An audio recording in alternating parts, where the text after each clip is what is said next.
Ladies and gentlemen, Pete Boyce. I started in radio because I went to electronics school. I really did know what tubes were when I went there.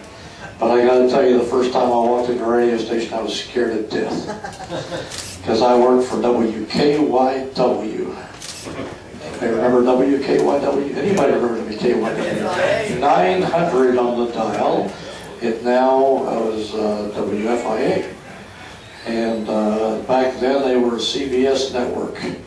And I was the guy who said transmitter. They hired me because they needed somebody for their extra hours. They were a daytimer. And they were on, of course, short hours in the wintertime. They only needed one guy to cover. He came in the mornings when the sun came up, and he stayed there till the sun went down, and that was it. But in the summertime, they needed somebody else, so they hired me. I came in part-time. I had no idea what all this stuff was. The only thing I knew was I had a third-class license. Yes. And that was what I needed to do the job at the time because of non-directional station. That's all you needed. So I started at WKYW, and while I was going to electronics school, incidentally, I went to electronics school. It was owned by a gentleman named Clarence Henson. Yep. Clarence Henson was the original family owner, Henson family-owned WLRS. Well, I was involved in the building of WLRS as part of my going to school. And anyway, what you really don't understand is the engineering world ties all this stuff together, sort of. And I was friends with everybody in broadcasting. And I snuck into Wacky and sat behind the console. Nobody knew I was over there. Okay. Ben Fletterer came over to pick up parts from us. So can you imagine that?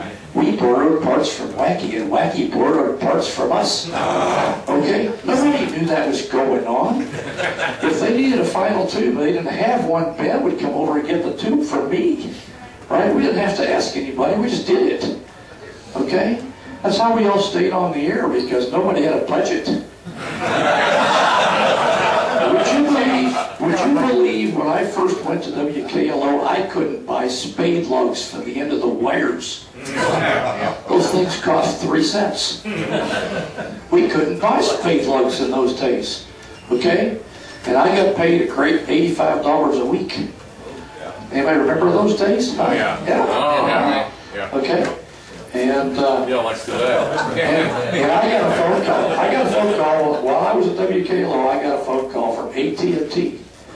Their engineering long lines microwave division wanted to talk to me. So I go over and I talk to them. I go over there, and I'm a graduate of Fern Creek High School, right? Oh, great.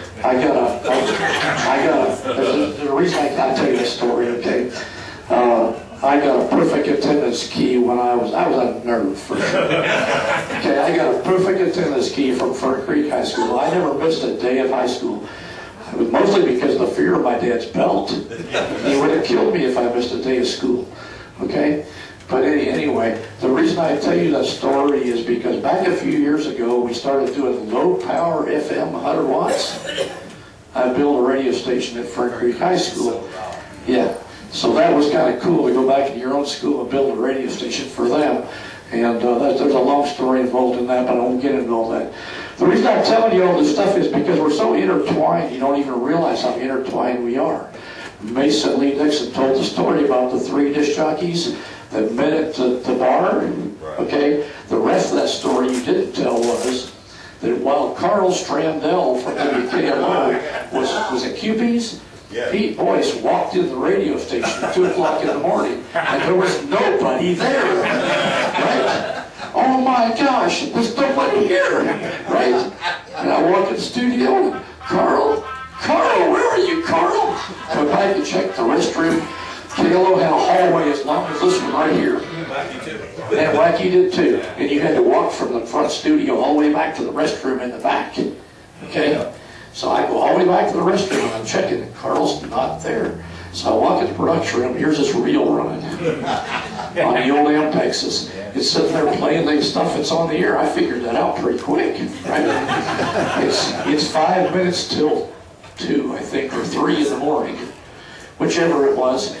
5 minutes till 2 in the morning, okay? And I know this reel's going to run out pretty soon, right? So I just sit down in the chair. It's in the production room. I just sit down in the chair. And about 2 minutes later, in comes the front door. I hear the front door open and this voice coming down the hall, you know, and he busts in the door, and here I sit. And of course, the first reaction is he's been caught, right? And I said, Carl, what is going on? He said, just a minute, just a minute, just a minute. Puts the other reel on the other tape machine, right? And gets it started. He says,